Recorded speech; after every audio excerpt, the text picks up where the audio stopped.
March 7ஆம் தேதி தமிழக வெற்றி கழகத்தின் சார்பில் இஃப்தார் நோன்பு திறக்கும் நிகழ்ச்சி ஒய்எம்சிஏ ராயப்பேட்டையில் நடைபெற இருக்கு. உறவுகளாக எல்லாருமே எங்கள் ஒன்றிணைப்பு போவதற்கான ஒரு முன்னெடுப்பு எடுக்கிற பொழுது இது அரசியலில் மிக முக்கியமான நிகழ்வாக பார்க்கப்படும். ஆனால் அந்த இடத்தில் நிச்சயமாக விஜய் அரசியல் பேச போவது கிடையாது. பல காலமாக சேர்ந்து கொண்டிருக்கிற விஷயத்தை இன்றைக்கி ஒரு கட்சி தலைவனானதுக்கு பிறகு பிரம்மாண்டமாக செய்கிறாரு. சிறுபான்மை ஓட்டு எந்த நலனுமே செய்யாத திமுக கன்சால்டேட் பண்ணிக்கிட்டு இருந்துச்சுன்னா இம்முறை சிறுபான்மை ஓட்டு பெருவாரியாக விஜய் அவர்களுக்கு போவதற்கான அதிகப்படியான வாய்ப்பு இருக்கிறது. வன்னியரசு அவர்கள் எஸ்டிபிஐ மேடையாக இருக்கட்டும், ஐயுஎம்எல் மேடையாக இருக்கட்டும், எம்எம்கே மேடையாக இருக்கட்டும், எம்ஜேகே மேடையாக இருக்கட்டும், இன்னும் பல மேடைகள்லாம் இஸ்லாமியர்களுக்கு ஆதரவாக இஸ்லாமியர்கள் சார்ந்த ஒரு பிரச்சனைகளுக்கெல்லாம் குரல் கொடுத்துருக்காரு. இஸ்லாமியர்களும் நாங்கள் தோளோடு தோல் நின்று இந்த தலித்துகள் தாக்கப்பட்டதுக்கு குரல் கொடுத்தோம். அப்போ உங்களுக்கு ஒன்றா நாங்களும் எங்களுக்கு ஒன்றா நீங்களும் வந்துக்கிட்டு இருக்கிற இடத்துல இஸ்லாமியர்களால் அச்சுறுத்தல் இருக்கின்ற ஒரு வார்த்தையை நீ பயன்படுத்துகிறீங்கனாக்கா உள்ளபடி இஸ்லாமியர்களால் அச்சுறுத்தல் இருக்காங்க. இனிமேட்டு இஃப்தார் நிகழ்ச்சிக்கோ மற்ற நிகழ்ச்சிக்கோ வன்னி அரசை அழைத்து மேடையேற்றி அந்த ஆளை அழகு பார்க்க வேண்டிய அவசியம் கிடையாது என்பதை நாங்கள் பேசியிருக்கிறோம். நீங்கள் வன்னி ரோசமான ஆம்பளை சோத்தில் உப்பு படுத்திக்கிற இஸ்லாமிய பக்கம் வராது. ஏன்னா திரும்ப நிச்சயமாக அதை ஆதரிச்சிக்க மாட்டார்.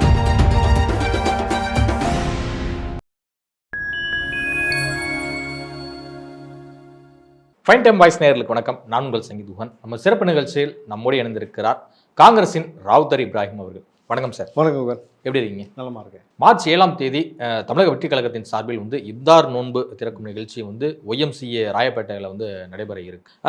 விஜய் அவருடைய இந்த முன்னெடுப்பை எப்படி கருதுறீங்க? இது ரெண்டு கோணத்தில் பார்க்கணும். ஒரு அரசியல் கட்சி தலைவராக முதல் முறையாக அவர் பார்த்தீங்கன்னா பங்கேற்கக்கூடிய நிகழ்வு. இதில் நீங்கள் இன்னொரு விஷயத்தை ஞாபகப்படுத்துகிறேன். ஒரு ஸ்டேடியத்தில் விஜய் அவர்கள் ஒரு ஆடியோ லான்ச் லியோவுக்கு நடத்துகிறேன்னு சொன்னபொழுது கூட்டம் வரும்னு சொல்லிட்டு திமுக அரசாங்கம் அவருக்கு அனுமதி மறுத்தது. இன்றைக்கு இதே மாதிரி ஒரு ஸ்டேடியத்தில் இஃப்தார் நிகழ்ச்சியை இஸ்லாமிய சகோதரர்கள் எல்லாத்தையும் அழைச்சி விஜய் அவர்கள் ஒரு கட்சித் தலைவராக ஒரு பிரம்மாண்டமான ஒரு ஏற்பாடு செய்கிறார்கள் பொழுது இது முதல் முறையாக ஓட்டுக்காக விஜய் செய்யவில்லைன்றதான் மிக முக்கியமானது. இன்றைக்கு திமுக அதிமுக பிற கட்சிகள் இது போல் செய்துனாக்கா கட்சி சார்பாக செய்வது ஓட்டை கன்சால்டேட் பண்ணுறதுக்கு செய்கிறாங்க. விஜய் அவர்கள் பல ஆண்டு காலமாக கட்சிக்கு வருவதற்கு முன்பாக ஆரம்ப கட்ட காலத்திலேருந்து இஸ்லாமியர்களுக்கு தொடர்ச்சியாக இதை கொடுத்து கொண்டே வர்றாகும் பொழுது இம்முறை இந்த விஷயத்தை அவர் எடுக்கக்கூடிய முன்னெடுப்புன்றது மிக முக்கியமானதாக பார்க்கப்படுது. ஏன்னாக்கா அவர் கிட்டத்தட்ட இஸ்லாமியர்கள் தனித்திரு பசித்திரு விழித்திருன்னு சொல்லுவாங்க. ஏழைகளோட பசியை உணர்வதற்காக தான் நோன்பு நிற்கணும்னு சொல்லப்பட்டது. அந்த நோன்பு ரெண்டாவது ஜக்காத்துன்றது உங்களுடைய வருமானத்திலிருந்து உங்களுடைய சேமிப்பிலிருந்து 2.5% தானம் தர்மமாக செய்யணும். அப்போ அண்டை வீட்டார் பசித்திருக்கும் பொழுது உணவு உண்ணாதே எங்களுக்கு போதிக்கப்பட்டிருக்கணும் பொழுது இந்த அடிப்படையில் இந்த விஷயம் இருக்கணும் பொழுது இங்கே எப்படி விஜய் ஒன்றிணைப்பு சொல்கிறாங்கனாக்கா உறவுகளாக எல்லாருமே எங்கள் ஒன்றிணைப்பு போவதற்கான ஒரு முன்னெடுப்பு எடுக்கிற பொழுது இது அரசியலில் மிக முக்கியமான நிகழ்வாக பார்க்கப்படும். ஆனால் அந்த இடத்தில் நிச்சயமாக விஜய் அரசியல் பேச போவது கிடையாது.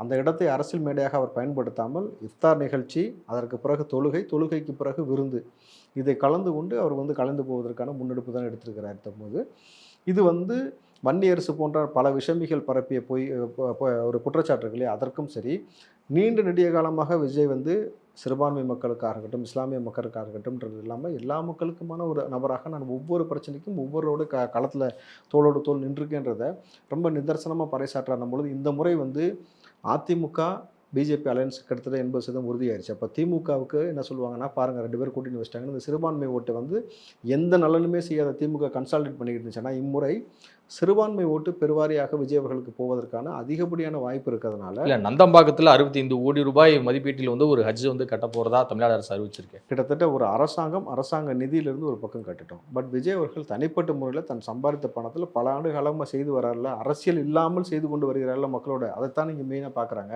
ஸோ அப்படி இருக்கும் பொழுது நீங்கள் அரசியல் லாபத்திற்காக செய்வதும் அரசாங்கம் என்பது எல்லா மதத்திற்கும் முக்கியத்துவம் கொடுக்க வேண்டியது உங்களுக்கு கட்டாயம். எல்லா இஃப்தார் நோன்பு நிகழ்ச்சி அரசியல் கட்சி தொடங்கிய பிறகு முன்னெடுக்கிற விஜய் அவர்கள் அரசியல் கட்சி தொடங்காததுக்கு முன்னாடியே முன்னெடுத்திருக்கலாமே. எடுத்திருக்கிறாரு. பார்க்கலையா? அப்போ நீங்கள் என்ன காட்டவா? உங்களுக்கு தரவா உங்களுக்கு எவ்வளோ ஃபோட்டோஸ் வேணும் கொடுங்க, நான் தரேன். ஆரம்ப கட்ட அதான் சொன்னல, விஜய் அவர்கள் இன்னைக்கு இந்த விஷயத்தை செஞ்சாக்கா இது அரசியல் அவங்க பேசுவாங்க. நீங்கள் பாருங்கள், நிச்சயமாக நீ கதறும் திமுக பயங்கரமாக குற்றச்சாட்டுன்னு சொல்லும். தொடர்ச்சியாக எத்தனை ஆண்டு காலமாக விஜய் அவர்களை செஞ்சுட்டு இருக்காரு, கூட புஷி ஆனந்துருக்கிறார். உங்களோட எல்லா தரவு ஃபோட்டோவும் நான் கொடுக்குறேன், நீங்கள் பாருங்கள். அப்போ பல காலமாக சேர்ந்து கொடுத்துருக்க விஷயத்தை இன்றைக்கி ஒரு கட்சி தலைவனானதுக்கு பிறகு பிரம்மாண்டமாக செய்கிறாரு. அப்போது அவர் சொல்ல விரும்புவது என்ன மெசேஜ்னா, நான் சாதிய பாகுபாடை பார்ப்பதற்கோ அல்லது ஒரு சமூகத்திற்கான தலைவர் நான் கிடையாது. எல்லாருக்குமான ஒரு நபராக நான் எப்போதும் களத்தில் நிற்கிறதுன்றதை மீண்டும் பறைசாற்றுறது, அவ்வளோதான். வன்னியரசு அவர்கள் வந்து எஸ்டிபிஐ மேடையாக இருக்கட்டும், ஐயுஎம்எல் மேடையாக இருக்கட்டும், எம்எம்கே மேடையாக இருக்கட்டும், எம்ஜேகே மேடையாக இருக்கட்டும், இன்னும் பல மேடைகள்லாம் வந்து இஸ்லாமியர்களுக்கு ஆதரவாக இஸ்லாமியர்கள் சார்ந்த ஒரு பிரச்சனைகளுக்கெல்லாம் வந்து குரல் கொடுத்துருக்காரு. ஸோ அப்படி இருக்கும்போது அவர் மீதான ஒரு பயங்கரமான காட்டமான விமர்சனம் ஏன் அப்படி பண்ணுறீங்க? இஸ்லாமியர்களை தீவிரவாதி போல வன்னியரசு சொல்கிறதுன்னு ஒரு வார்த்தை இருக்கு இல்லையா? நீங்கள் சொன்ன எல்லா கட்சிக்கிட்டையுமே நானும் பேசினேன். இனி வன்னியரசை நீங்கள் புறம் தள்ளுங்கள்னு சொன்னேன். இனிமேட்டு வந்து இஃப்தார் நிகழ்ச்சிக்கோ மற்ற நிகழ்ச்சிக்கோ வன்னியரசை அழைத்து மேடையேற்றி அந்த ஆளை அழகு பார்க்க வேண்டிய அவசியம் கிடையாது என்பதை நாங்கள் பேசியிருக்கிறோம். இல்லை, இஸ்லாமிய சிறைவாசிகளுடைய அந்த கொடுமைகளுக்கெல்லாம் வந்து பயங்கரமாக வந்து குரல் கொடுத்துருக்காரு. விடுதலை வந்து செய்யணும் அப்படின்னு சொல்லிட்டுலாம். பாபர் மஸ்ஜித் இது மாதிரி டைம்லலாம் வந்து பார்த்தீங்கன்னா பயங்கரமாக குரல் கொடுத்துருக்காரு இஸ்லாமியர்களுக்கு ஆதரவாக. ஸோ அந்த டைம்லாம் வந்து குரல் கொடுத்துருக்கும் போது விஜய் அந்த டைம் என்ன நிலைப்பாடு எடுத்தார்? நீங்கள் விஜய் என்ன நிலைப்பாடு எடுத்தான்றதை விட, இப்போ புல்லட் ஓட்டின நபர் கை வெட்டப்பட்டதா சாதி ரீதியாக, வேங்கியல் விஷயம் இருக்குதா, நாங்குநேரி, புதுக்கோட்டை மாணவன் தாக்கப்பட்டதுலேருந்து எல்லா விஷயத்திற்கும் இஸ்லாமியர்களும் நாங்கள் தோளோடு தோல் நின்று இந்த தலித்துகள் தாக்கப்பட்டதுக்கு குரல் கொடுத்தோம். அப்போ உங்களுக்கு ஒன்றா நாங்களும் எங்களுக்கு ஒன்றா நீங்களும் வந்துக்கிட்டு இருக்க இடத்துல இஸ்லாமியர்களால் அச்சுறுத்தல் இருக்குன்ற ஒரு வார்த்தையை நீ பயன்படுத்துகிறேனாக்கா உள்ளபடி இஸ்லாமியர்களால் தான் அச்சுறுத்தல் இருக்காங்க. விஜய்க்கு இப்படி ஒரு அச்சுறுத்தல் இருக்குன்னு எதை வச்சு நீ சொல்கிற? அப்போ நீ ஓட்டு பிச்சை வாங்குறதுக்கும் சீட்டு பிச்சை வாங்குறதுக்கும் இஸ்லாமியர்களை நீ தீவிரவாதி நீங்கள் போர்ட்ரேட் பண்ணி காட்டுறீங்களா ஒரு வார்த்தை. இவர்கள் வந்து ஒரு தேசிய லெவலில் தெரிந்த முகத்தோடைய உயிருக்கு ஆபத்து இருக்கிறது. ஒய் பிரிவு சாதாரண பிரிவா சார்? நீங்கள் ஒய் பிரிவுக்கு வந்து இந்த மாதிரி கேட்டிருக்காங்க, நீ போகிற போக்கில் வன்னியரசு நீங்கள் பேசிட்டு போகிறேன்னா அது எப்படி ஏற்றுக்கொள்ள முடியும்னு ஒரு விஷயம் இருக்குல்ல. அப்போது அரசியலுக்காக இப்படி ஒரு சமூகத்திற்குள்ளேயே இருந்துக்கிட்டு கருப்பாடுகள் சில வேலை செய்துறீங்களா? அதுபோல் ஒரு விஷயத்தை நீங்கள் செய்கிறீங்கன்னும் பொழுது இந்த ஆளை நம்ம மேடைகளை ஏற்றி அங்கீகாரம் கொடுத்து பல இடத்துலேருந்து இஸ்லாமி நீங்கள் சொன்னது போல் எல்லா இஸ்லாமிய கட்சியும் மேடை ஏற்றுனதை தவிர்த்துக்கணும்னு சொல்கிறேன். வன்னியரசு உள்ளபடி நீ சோத்தில் உப்பு போடுத்தீங்கன்னா அந்த இஃப்தார் நிகழ்ச்சிக்கோ மசூதிக்கு வருது இஸ்லாமிய நிகழ்ச்சி கலந்துக்காது. நீ கலந்துக்கிறதா இருந்தால் அந்த ஆதாரத்தை கொடு. ஆதாரத்தை கொடுத்துட்டு நீ கலந்துக்க, நாங்கள் ஒன்றுமே சொல்ல. நான் அப்போ பேசுனதுக்கு நான் மன்னிப்பு வேணால் கேட்டு போகிறேன். ஆனால் நீங்கள் இப்படி ஒரு விஷயத்தை சொல்லிட்டு போயிருக்கீங்களா? என்ன ஆதாரம் இருக்குது? இன்றைக்கி அந்த கட்சி சார்பாக இன்றைக்கி தாயராபான் அவர்கள் கண்டன அறிக்கை கொடுத்துருக்குறாங்க. அப்படின்னும் பொழுது ஒரு இவ்வளோ பெரிய வன்மத்தை ஒரு சீட்டுக்காக நீங்கள் சொல்கிறீங்க. ஏன் வன்னியரசு போன முறை தோத்தாரு?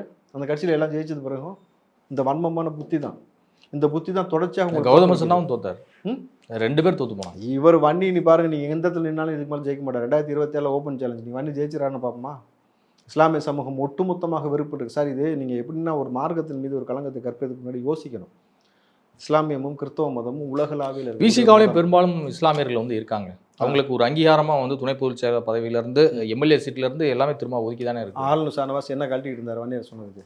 என்ன மறுப்பு தெரிவிச்சிங்களா இல்லை ஆமான்னு உண்மையை சொன்னீங்களா? ஏன் சொல்லலை நீங்களும்? அப்போ வந்து திருமாவளவன் ஏன் இன்னும் இதை கண்டிக்கலை? இந்த விஷயம் நீங்கள் யோசிக்கணும் சார். நீங்கள் உலகம் லாவியலாக இருக்கக்கூடிய ஒரு மார்க்கம் வந்து பார்த்தீங்கன்னா இஸ்லாம் ஆகட்டும் கிறிஸ்தவமாக இருக்கட்டும், நீங்கள் அந்த மார்க்கத்தின் மீது ஒரு களங்கத்தை கற்பிச்சிங்கன்னா அது எவ்வளோ பெரிய இம்பாக்டை ஏற்படுத்துன்னு அவர் தெரிஞ்சிருக்கணும். நீங்கள் இதே போல் வந்து நபிகள் குறித்து விஜய் தரப்பு தான் வந்து இது மாதிரி ஒரு பாதுகாப்பு கேட்டிருக்காங்க அப்படிங்கிறதானே அவருடைய குற்றச்சாட்டாக வந்து அவங்க தரப்பில் தான் இப்போ கண்டன அறிக்கை கொடுத்தாங்களே. அப்படி இல்லவே இல்லை, அப்படி கேவலமாக பண்ணாதன்னு தான் காரி துப்பிட்டாங்கல்ல. இப்போ என்ன சொல்லு. அதற்கு பிறகு வன்னியரசு பேசி ஏன் பேசலை? சொல்லிட்டாங்களே சார், டிவிகே சார்பாக சொல்லிட்டு. இப்போ நீ பேச வேண்டியதானே, ஏன் பேசலை? ஆமாம் கொடுத்துருக்காங்க, மறுபடியும் சொல்லு. இல்லை கொடுக்கல சொல்லு, ஏதாவது ஒன்று சொல்லு. ஏன் சொல்ல மாட்டேற? இப்போ கேவலம் இந்த ஓட்டுக்காகவும் இந்த சீட்டுக்காகவும் வந்து நீ எங்களை பலிகடாக்குறீல, எழுதி வச்சுக்கிறதுக்கான எதிர்வினை ஆற்றப்படும் அரசியல் உனக்கு அழிவு தொடங்கி விட்டது வன்னி அவர்களுக்கு. இல்லை, விஜய் வீட்டில் வந்து ஐடி ரைட்லாம் வந்தப்போ பயங்கரமாக வீசி கலந்து கண்டன குரல் வந்தது வந்து வன்னியரசிடம் இருந்து தான். எப்படி மத்திய அரசு வந்து விஜய் வந்து இவ்வளோ தூரம் அடக்குமுறை ஒடுக்குமுறை வந்து செய்யலாம், திட்டமிட்ட பழி வாங்க அப்படின்னு சொல்லலாம் வந்து பேசியிருக்காரு. சார் நீங்கள் விஜய்க்கு ஆதரவு தெரிவிக்கலன்னு பிரச்சனை கிடையாது. இஸ்லாமியர் எப்படி நான் இப்படி சொல்கிறேன்னு தான் நான் கேட்குறேன்.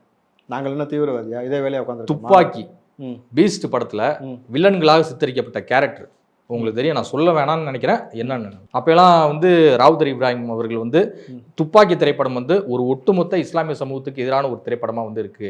ஏற்கனவே ஒரு வெகுஜன மத்தியில் வந்து பார்த்தீங்கன்னா இஸ்லாமியர்களை ஒரு மோசமாக சித்தரிக்கும் ஒரு போக்கு வந்து இருக்கு. அதை வந்து விஜய் தவிர்த்திருக்கலாம் அப்படின்னு சொல்லிட்டு கண்டனிக்க அப்போ விட்டாரா?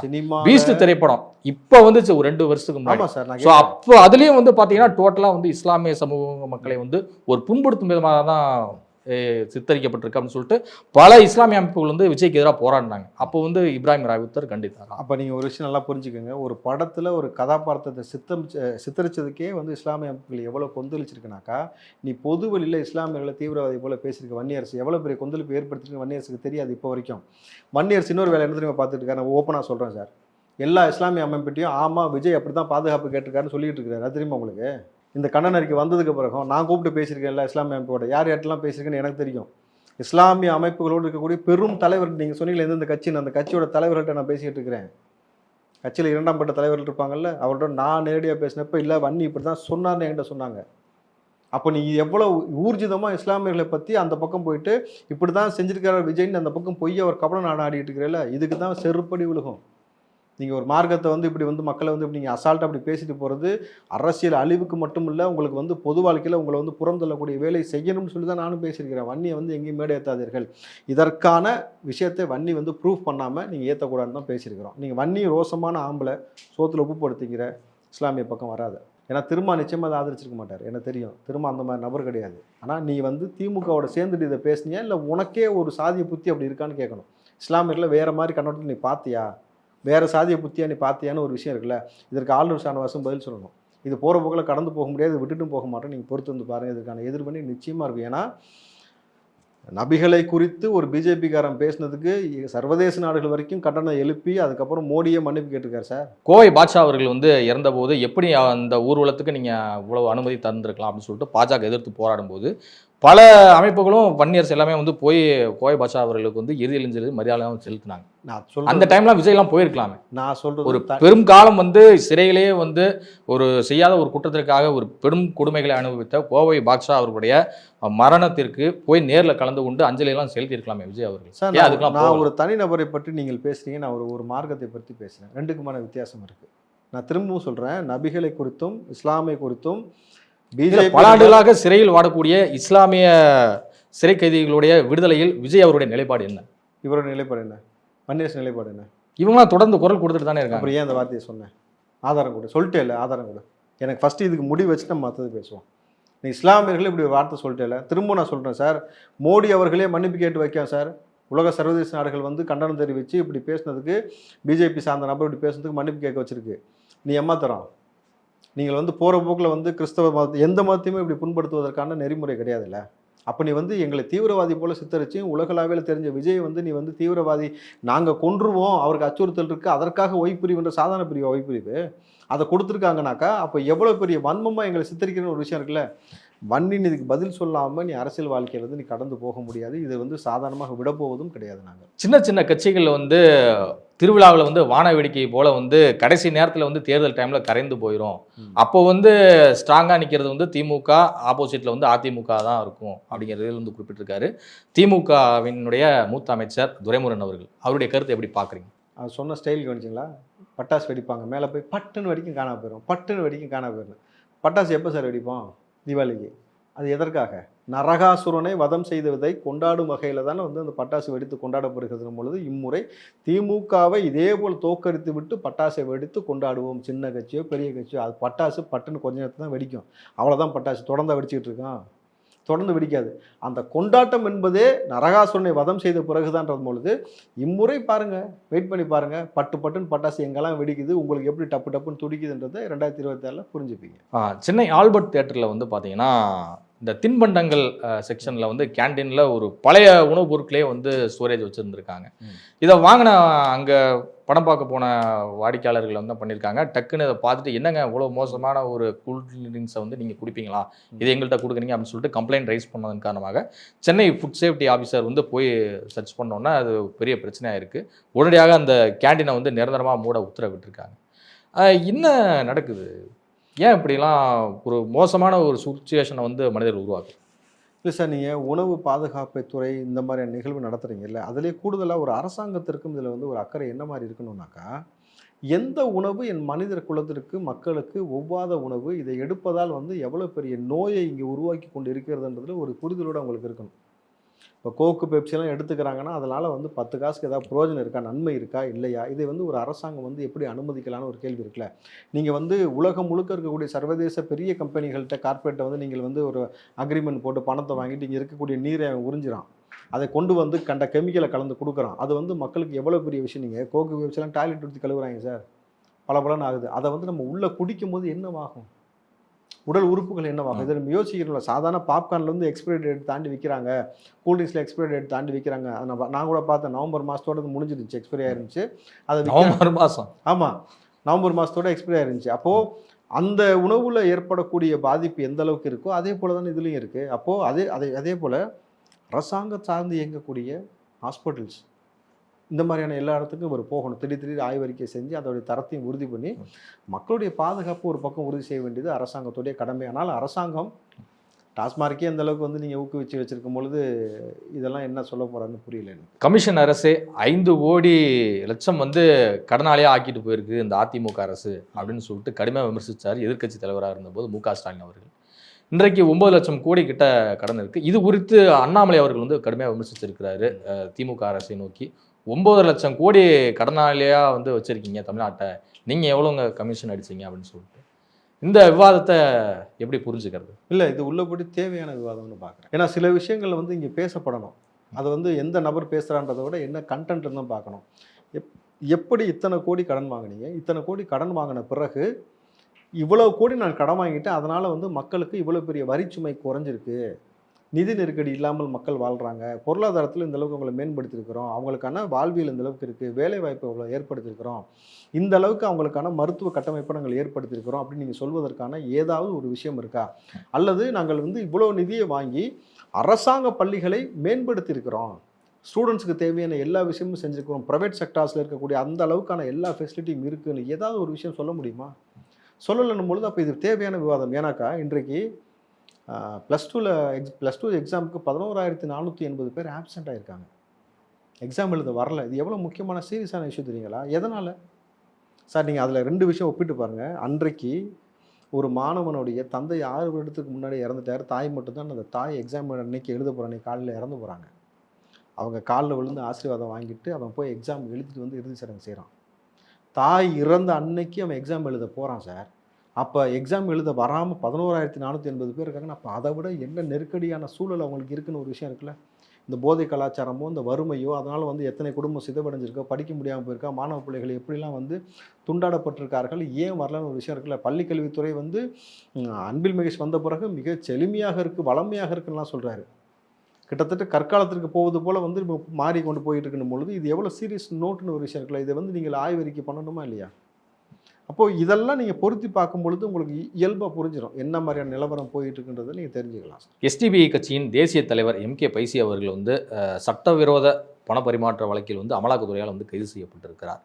இது இந்த நடவடிக்கை வந்து எப்படி கருதுறீங்க? இல்லை, உண்மையாலுமே சட்டவிரோத பணப்பரிவர்த்தனை செய்தாரா செய்யலையா இது முதல்ல வந்து பேசும் பொருள்.